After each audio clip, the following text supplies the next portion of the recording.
Welcome to my YouTube study channel. I hope आप सब अच्छे होंगे, आपकी फैमिली बहुत अच्छे से होगी। और डियर स्टूडेंट, आप लोगों से बार बार रिक्वेस्ट है कि आप ज़रूर अपनी स्टडी कंटिन्यू रखिए। लॉकडाउन का टाइम है तो इसका मतलब ये नहीं कि हम सिर्फ एंजॉय करें या बुक कभी उठाएं ही ना। अभी वो टाइम है कि आप अपने आप से कितना पढ़ सकते हो। तो आप लोगों से ये बार बार रिक्वेस्ट है कि स्टडी ज़रूर कीजिए। ऑनलाइन स्टडी चल रही है, आप लोगों के लिए लेक्चर बना रहे हैं, इनको प्रॉपरली अटेंड कीजिए और नोटबुक प्रिपेयर कीजिए। क्वेश्चंस जरूर करके देखिए। फिजिक्स के अंदर न्यूमेरिकल बहुत इंपॉर्टेंट होते हैं। जो भी टॉपिक आप लोगों को करवाया जाता है उनके न्यूमेरिकल जरूर प्रैक्टिस करें। तो लास्ट लेक्चर में हमने वेक्टर शुरू किया था 11th क्लास के अंदर, और आज हम उसी को कंटिन्यू करते हैं। तो अगर माय डियर स्टूडेंट, अगर फर्स्ट टाइम आप मेरे चैनल पे आए हो तो सब्सक्राइब करना ना भूलें और मेरे सारे प्रीवियस वीडियो जरूर देख लें। तो और आप बार बार रिक्वेस्ट ये भी है कि सब्सक्राइब जरूर करें चैनल को, और अपने फ्रेंड्स को जरूर कहें सब्सक्राइब करें। हर एक स्टूडेंट कम से कम 10-20 बच्चों को सब्सक्राइब करवाए। ये आप ही का चैनल है, ग्रो करेगा, आप लोगों को ही फायदा होने वाला है। तो डियर स्टूडेंट, ज़्यादा टाइम वेस्ट ना करते हुए अपने टॉपिक पे आते हैं। और आज जो पहला टॉपिक है वो है डिस्प्लेसमेंट वेक्टर। देखिए, हम जो चैप्टर स्टडी कर रहे थे, लास्ट लेक्चर जो हम स्टडी कर रहे थे, लास्ट लेक्चर के अंदर मैंने आप लोगों को पोजीशन वेक्टर के बारे में एक्सप्लेन किया था। तो आज मैं डिस्प्लेसमेंट वेक्टर एक्सप्लेन करूंगा आप लोगों को। देखिए, ये एक मैं कार्टेशियन कोऑर्डिनेट सिस्टम तैयार कर रहा हूँ, एक्स वाई, और ये सपोज करो हमारा जेड एक्सिस हो गया। और इसमें कहीं पे ये पॉइंट पी है जिसके कोऑर्डिनेट सपोज करो x1 y1 और z1 है। और दूसरा पॉइंट है यहाँ कहीं पे लेट्स सपोज q, और इसके कोऑर्डिनेट है x2 y2 एंड z2। ठीक है, अगर हम ओरिजिन से p पॉइंट की पोजीशन बताएं, इसको सपोज करो मैंने r1 से रिप्रेजेंट कर दिया, r1 पोजीशन वेक्टर, और q पॉइंट की जो पोजीशन है इसको मैं रिप्रेजेंट कर देता हूं r2 पोजीशन से। ओके, सो पोजीशन वेक्टर के बारे में पहले हम लिख लेते हैं। r1 हमारा यहाँ पे क्या है, r1 रिप्रेजेंट कर रहा है x1i plus y1j plus z1k। ठीक है, ये कैसे बनाया है? अगर आप फर्स्ट टाइम आए हो तो मेरा पहले वाला वीडियो जरूर देखिए, तभी आप लोगों को ये क्लियर होगा मैंने कैसे लिखा है। ये x1 y1 z1 ये कोऑर्डिनेट है, और i j k ये यहाँ पे क्या है, unit vector along x axis, y axis and z axis.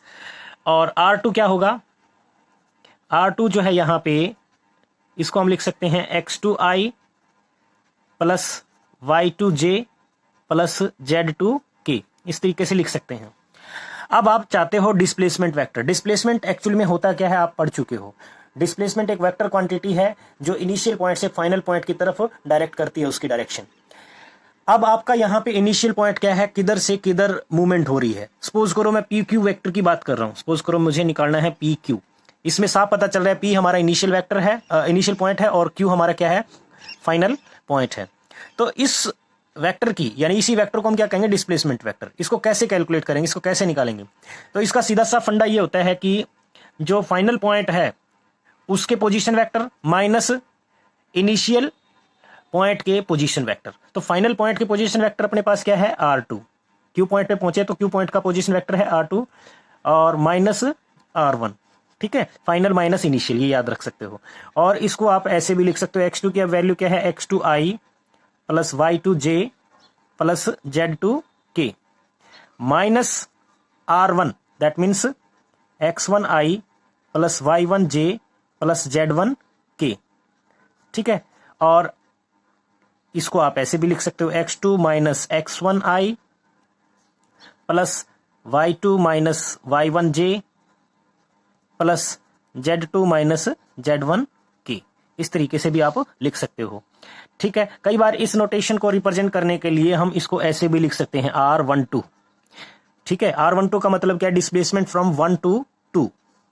ठीक है, इसको मैं ऐसे भी लिख सकता हूं, r12 का मतलब क्या है, r2 माइनस r1, यानी displacement from r1 to r2। ठीक है, r1 पोजीशन से r2 पोजीशन तक।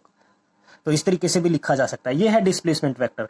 इसके अपोजिट आपसे QP पूछ लेता है तो फिर आप QP है मतलब r1 माइनस r2 हो जाएगा उस केस में, x1 माइनस x2 आएगा i, y1 minus y2j, z1 minus z2k। ये डिस्प्लेसमेंट वेक्टर है।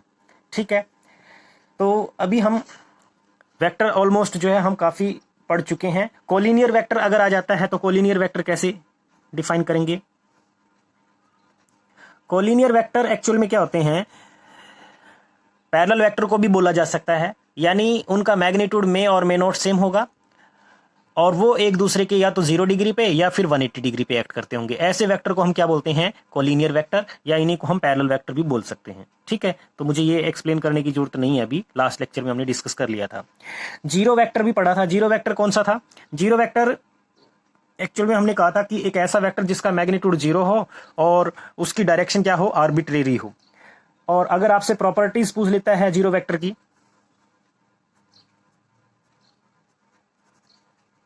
तो आप क्या कहोगे? Properties of zero vector. Zero vector की प्रॉपर्टी में सबसे पहला पॉइंट आप लिख सकते हो कि जब भी जीरो वेक्टर को किसी भी वेक्टर में ऐड किया जाता है, जैसे सपोज करो मेरे पास ये ए वेक्टर है, इसके अंदर मैंने जीरो वेक्टर को ऐड किया, तो ये हमेशा वही वेक्टर आएगा। ठीक है। और दूसरा, अगर ए वेक्टर के अंदर उसी का नेगेटिव वेक्टर मैं ऐड कर दूं तो हमें जीरो वेक्टर मिलेगा। ठीक है। और अगर हम जीरो वेक्टर के अंदर कोई कांस्टेंट मल्टीप्लाई कर दें, सपोज करो लैम्डा जो है कोई कांस्टेंट है, कोफिशिएंट है, जिसकी वैल्यू कुछ भी हो सकती है, 5, 10, 15, इसको मैंने अपने वेक्टर के साथ में, जीरो वेक्टर के साथ में मल्टीप्लाई किया तो ये जीरो वेक्टर ही आएगा। Lambda is any constant. ठीक है, तो ये भी इसकी प्रॉपर्टी हुई। ठीक है। और इसके अलावा आप जो है वेक्टर के बारे में और थोड़ा सा आगे हम चलेंगे तो उसके बारे में फिर समझेंगे। नेक्स्ट हम बात करते हैं multiplication of vector by a real number.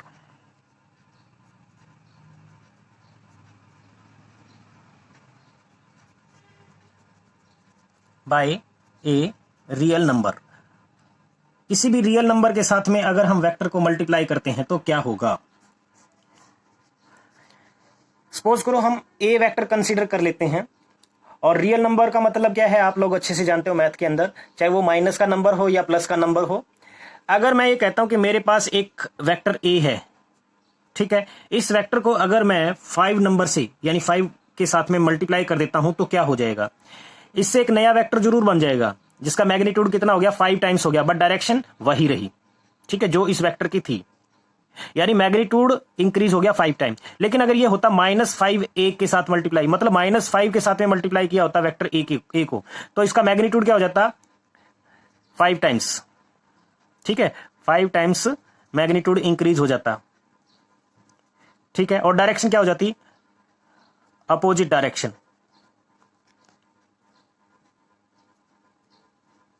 As that of a vector. A vector की जो डायरेक्शन थी उसके ठीक अपोजिट डायरेक्शन में।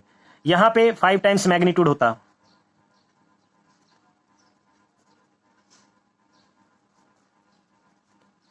And has same direction as that of a vector. ठीक है, तो मल्टीप्लाई अगर हम किसी भी कोफिशिएंट के साथ में किसी वेक्टर को करते हैं तो क्या होता है वो आप लोगों ने ये समझा। ठीक है, अगर किसी भी स्केलर वैल्यू के साथ हम मल्टीप्लाई करेंगे तो उतने ही टाइम्स हो जाएगा। स्केलर वैल्यू 50 हो सकती है, तो वेक्टर को मैं अगर 50 से मल्टीप्लाई करूंगा तो वेक्टर का मैग्नीट्यूड 50 टाइम्स इंक्रीज हो जाएगा। ठीक है, तो ये तो था जनरल वेक्टर के कुछ कंसेप्ट्स। अभी हम चलते हैं एडिशन और कंपोजिशन ऑफ वेक्टर्स। एडिशन और composition of vectors. Dear student, जैसे आप जानते हो कि वेक्टर को हम कभी भी डायरेक्ट ऐड नहीं कर सकते, जैसे कि हम स्केलर नंबर को ऐड करते हैं। जैसे मैंने 5 + 7 कहा तो आप लोग कहोगे कि 12 हो गया, लेकिन अगर यहाँ पे हम 2 वेक्टर को ऐड करना चाहते हैं तो वो ऐसे इस तरीके से, यानी स्केलर मेथड से या सिंपल अलजेब्रा से जो है हम उनको ऐड नहीं कर सकते। उनके लिए कुछ रूल होते हैं, उनको हमें फॉलो करना पड़ता है। तो वेक्टर एडिशन में हमारे पास जो है 3 लॉ है, जिसमें triangle law of vector addition, second one है parallelogram law of vector addition, और थर्ड वन है polygon law of vector addition. तो हम 1 बाय 1 इनको स्टडी करते हैं। सबसे पहले मैं आप लोगों को पढ़ा रहा हूं triangle law of vector addition. Triangle law of vector addition हमें क्या बोलता है? अगर हम इसके डेफिनेशन पे जाए तो हमें बोल रहा है इफ 2 और more vector can be represented both in magnitude and direction by the 2 sides of a triangle. पहले इसको समझते हैं। अगर ट्रायंगल लॉ के अंदर हम ये कहें कि दो वेक्टर हमारे दो साइड्स को रिप्रेजेंट करते हो किसी ट्रायंगल के, अगर मैं ट्रायंगल ले रहा हूं ओ पी और क्यू, इसके अंदर ए वेक्टर जो है हमारा ओपी डायरेक्शन को रिप्रेजेंट कर रहा है, बी वेक्टर हमारा पी क्यू डायरेक्शन को रिप्रेजेंट कर रहा है। ओके, तो अब उसके बाद क्या कह रहा है, taking in same order. Same order से हमारा मतलब है कि ये वेक्टर की हेड और इसके ठीक ऊपर दूसरे वेक्टर की टेल आनी चाहिए, तभी हम triangle law of vector addition apply कर सकते हैं। यानी एक वेक्टर का हेड उसके ऊपर दूसरे की टेल आती हो, तभी हम ये लॉ जो है अप्लाई कर सकते हैं। Then there resultant is represented completely both in magnitude and direction by the third side of triangle in opposite order. तो जो रिजल्टेंट है वो कैसे कैलकुलेट करेंगे, जो थर्ड साइड होगी ट्रायंगल की उससे हम रिप्रेजेंट करेंगे। तो यहां जो रिजल्टेंट है R is equals to A vector plus B vector मैंने लिख रखा है। इसका मतलब ये नहीं कि A plus B, A plus B का मतलब है आपने ए और बी का मैग्नीट्यूड ऐड किया है। यहां डायरेक्ट वेक्टर में ऐसा एडिशन हम नहीं करते, simple law of algebra apply नहीं होता, तो हम ए वेक्टर प्लस बी वेक्टर लिख रहे हैं यहां पे, ठीक है। तो इसका कहीं पे भी मतलब ये नहीं कि A plus B is always equals to A plus B होगा। यहां ए प्लस बी वेक्टर है तो ए प्लस बी के डायरेक्ट इक्वल नहीं हो सकता। तो डियर स्टूडेंट, आपको ये मेरे ख्याल से समझ आया होगा कंसेप्ट। मैंने इसमें क्या किया है, अभी हम मैग्नीट्यूड हम कैलकुलेट करके देखते हैं कि रिजल्टेंट वेक्टर का मैग्नीट्यूड होगा कितना। तो इसके लिए मैंने क्या किया, ओपी वेक्टर जो है जिसको ए का मैग्नीट्यूड हम रिप्रेजेंट कर रहे हैं, या ए वेक्टर से रिप्रेजेंट किया मैंने ओपी को, और पी क्यू को रिप्रेजेंट किया बी वेक्टर से। तो ये हमारी एक ओ पी क्यू एक ट्रायंगल बन रही है। इसी ए वेक्टर को मैंने प्रोसीड किया एन तक, और क्यू से इसके ऊपर परपेंडिकुलर मैंने डाल दिया। तो ये हमारे पास जो अभी शेप बनी है, इससे हम क्या निकालेंगे, मैग्नीट्यूड किसका, रिजल्टेंट वेक्टर का, ठीक है। तो मैग्नीट्यूड ऑफ रिजल्टेंट वेक्टर। अब इसके लिए आपको क्या करना है, सिंपली पहले ट्रायंगल की हम बात कर लेते हैं। In triangle P Q N के अंदर अगर आप बात करो कोस ऑफ थीटा की, कोस थीटा, ये थीटा क्या है एक्चुअल में, ए वेक्टर और बी वेक्टर के बीच का लगने वाला एंगल है, ठीक है, या ए वेक्टर और बी वेक्टर के बीच में जो एंगल बन रहा है वो है थीटा। तो कोस थीटा क्या होता है, बेस अपॉन हाइपोटेन्यूज। बेस हमारे पास पी एन है और हाइपोटेन्यूज है बी। यहां मैग्नीट्यूड लेंगे, बी का जो है मैग्नीट्यूड लिया जाएगा, ठीक है। तो मैग्नीट्यूड को आप चाहो तो वेक्टर लिख करके दो पैरेलल लाइन के बीच में शो कर सकते हो, या सिंपली ऐसे भी। तो जो पी एन की वैल्यू है यहां से वो कितनी आ गई, बी कोस ऑफ थीटा आ गया, बी कोस ऑफ थीटा, ठीक है। और इसी तरीके से हम साइन थीटा की अगर बात करें तो साइन थीटा कैसे लिख सकते हैं, साइन थीटा इसके अंदर होगा Q N perpendicular over hypotenuse, तो वो अगेन बी है। So Q N can be written as B sine of theta लिख सकते हैं। आई होप ये आपको समझ आया होगा। तो ये तो हमारा हो गया बी कोस ऑफ थीटा, और ये हो गया हमारा बी साइन ऑफ थीटा। अब हम चलते हैं next, in triangle O P Q के अंदर, ओ पी एन के अंदर, ओ क्यू एन के अंदर, सॉरी, ओ क्यू एन, ठीक है। तो ओ क्यू एन जो ट्रायंगल है हमारी राइट एंगल ट्रायंगल है, इसके अंदर भी हम पाइथागोरस थ्योरम अप्लाई करते हैं। तो इसके अंदर आपको पाइथागोरस अगर आप अप्लाई करोगे तो क्या लिखोगे, O Q square is equals to O N square plus में क्यू एन स्क्वायर, ठीक है। O Q square is equal to O N, O N किसके इक्वल है, ओ एन हमारा O P plus P N के इक्वल है, उसका whole square plus Q N का होल स्क्वायर। ओ एन हमारा O P plus P N के इक्वल था। अभी इसकी वैल्यू पुट कर देते हैं। ओ क्यू की वैल्यू कितनी है, ओ क्यू की वैल्यू है R, so R square is equals to O P की वैल्यू है A magnitude plus P N की वैल्यू हमने निकाली है बी कोस ऑफ थीटा का होल स्क्वायर हो जाएगा ये, प्लस क्यू एन की वैल्यू हमने कैलकुलेट की थी बी साइन थीटा, और स्क्वायर है तो B square sine square theta, ये बन जाएगा, ठीक है। अभी आगे सिर्फ मैथमेटिकल कैलकुलेशन है। तो हमारे पास था R square equal to A plus B cos square cos theta का whole square plus B square sine square theta. इसको सोल्व करते हैं। ए प्लस बी का होल स्क्वायर क्या होता है, A square plus B square cos square theta plus 2ab cos of theta. इसका मैंने होल स्क्वायर खोल दिया है। इसी तरीके से plus B square sine square theta. अब देखिए ये टर्म और ये टर्म इनको इकट्ठा कर रहा हूं मैं, ए स्क्वायर इसमें से बी स्क्वायर कॉमन आ रहा है, अंदर रह जाएगा कोस square theta plus sign square theta और प्लस 2ab, ठीक है, 2ab कोस ऑफ थीटा। अब ये sign square theta plus cos square theta, ये आप छोटी क्लासेस के अंदर स्टडी करके आए हो, 10th में ही पढ़ा आपने। Sine square theta plus cos square theta होता है हमारा 1। So R square is equal to आ जाएगा A square plus B square plus 2ab cos of theta, ये टर्म आ गई। और simply R can be written as under root A square plus B square plus 2ab cos of theta. तो ये magnitude आ गया हमारा रिजल्टेंट जो vector है उसका, ठीक है। और ये मैक्सिमम कब होगा, मिनिमम कब होगा, तो इसके लिए भी हम बात कर लेते हैं। When theta is equals to 0 degree, 0 degree कब होगा, देखिए 0 डिग्री होने के चांस तब है जब हमारा ए वेक्टर के हेड के ऊपर दूसरे वेक्टर की टेल उसी डायरेक्शन में एक्ट करती हो। तो इस केस में एंगल कितना हो जाएगा, 0 होगा, 0 डिग्री। तो कोस 0 होगा तो उस केस में आर जो है मैक्सिमम होगा, ठीक है। R is equal to A square plus B square plus 2ab cos of 0 degree. Cos 0 कितना होता है, 1 होता है। So R is equal to A square plus B square plus 2ab। यहां कोस 0 की वैल्यू आपको पता है 1 होती है, ठीक है। और अगेन ये फॉर्मूला बन गया हमारा a प्लस बी का होल स्क्वायर अंडर रूट से स्क्वायर जो है कैंसिल हो जाएगा। आर मैक्सिमम होगा इस केस में, वो हो जाएगा a प्लस बी, दोनों वेक्टर का सम, ठीक है। इसी तरीके से अगर हम के सेकंड बात करें, when theta is equal to 90 degree, मतलब हमारा ए वेक्टर ये है और इसके हेड के ऊपर बी वेक्टर की टेल इस तरीके से हो, तो इस केस में हमारा एंगल जो है वो कितना हो रहा है, 90 डिग्री। थीटा इस केस में 90 डिग्री है और कोस 90 आपको पता है कितना होता है, कोस 90 डिग्री की वैल्यू होती है 0। तो आर इज इक्वल टू हो जाएगा A square plus B square plus 2ab cos of 90 degree. Cos 90 आपको पता कितना है, 0, तो ये टर्म तो चली जाएगी 0। सो आर इज इक्वल टू आ जाएगा A square plus B square और उसका अंडर रूट, उस केस में ये आ जाएगी वैल्यू, ठीक है। थर्ड जो है हम केस मान लेते हैं कि when theta is equal to 180 degree हो, मतलब ए वेक्टर ये हो गया हमारा और इसके हेड के ऊपर बी वेक्टर की टेल और बी वेक्टर जो है इस तरफ एक्ट करता हो, ठीक है। यानी इस केस में थीटा कितना हो गया हमारा, 180 डिग्री। तो ऐसे केस में मिनिमम जो है रिजल्टेंट होगा, और क्योंकि cos of 180 degree is equal to होता है -1 और R is equal to A square plus B square और plus 2ab cos of 180 degree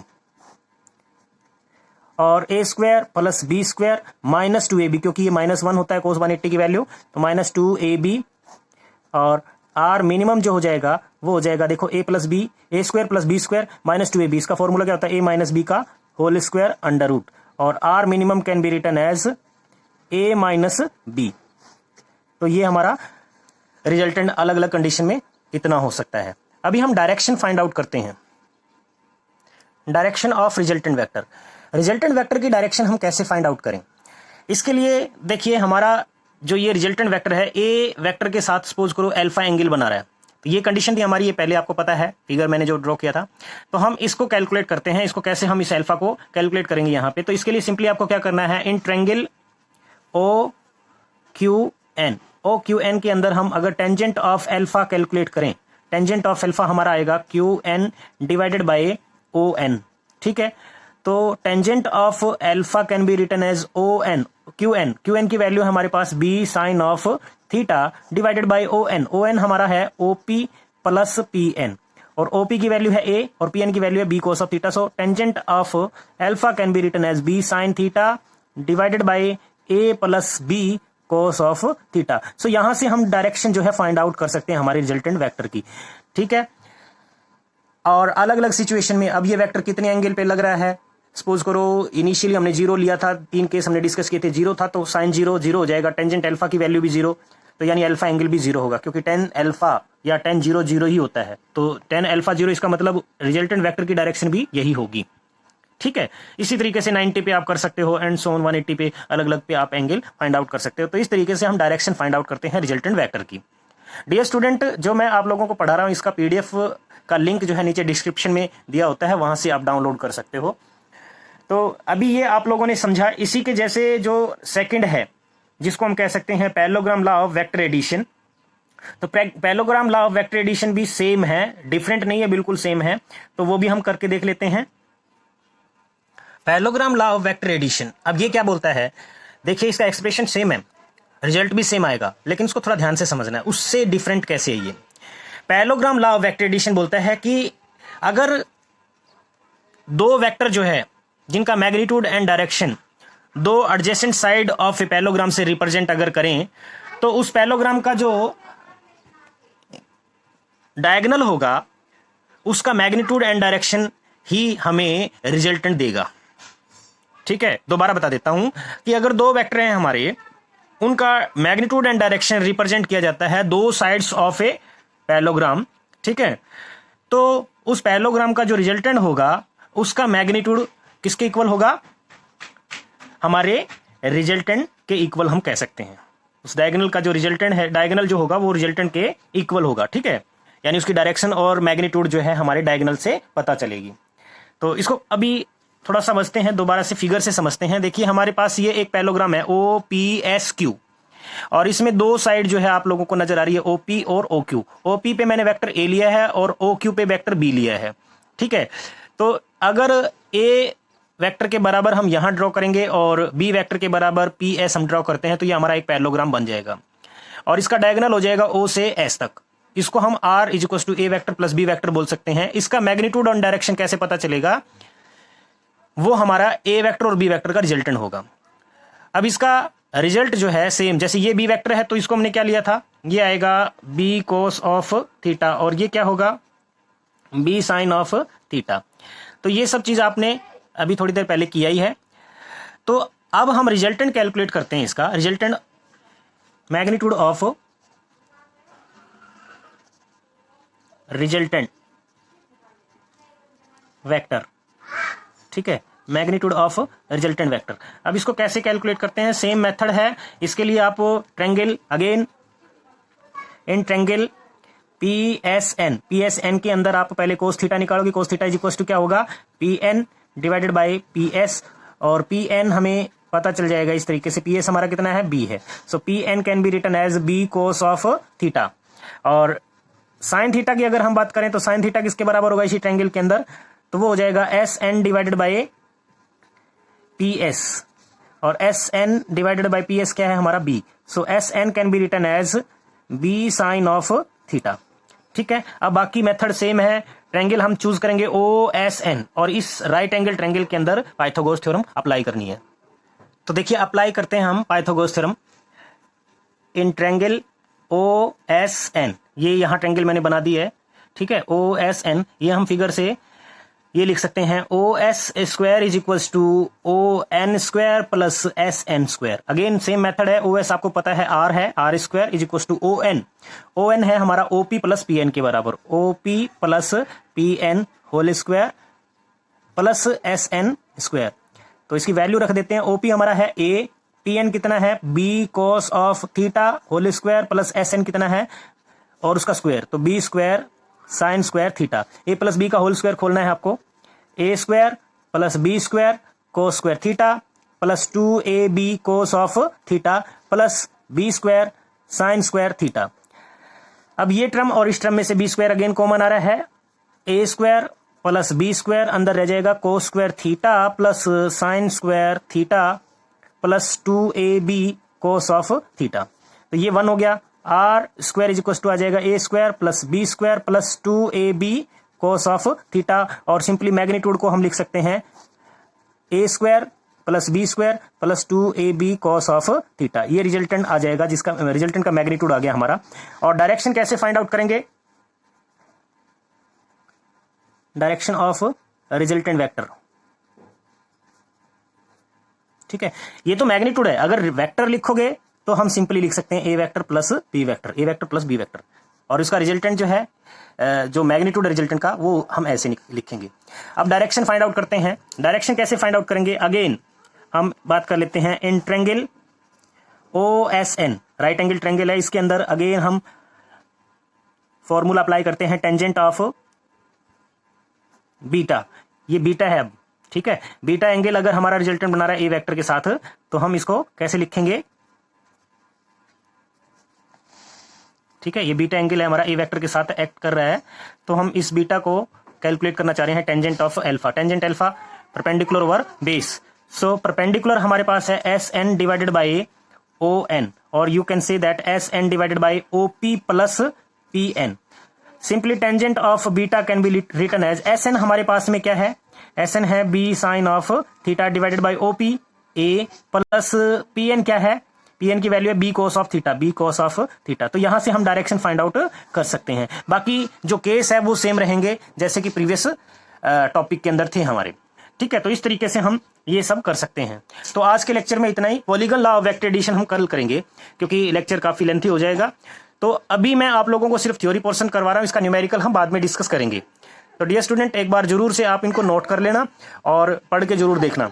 इस पे बेस्ड न्यूमेरिकल हम बाद में प्रैक्टिस करेंगे।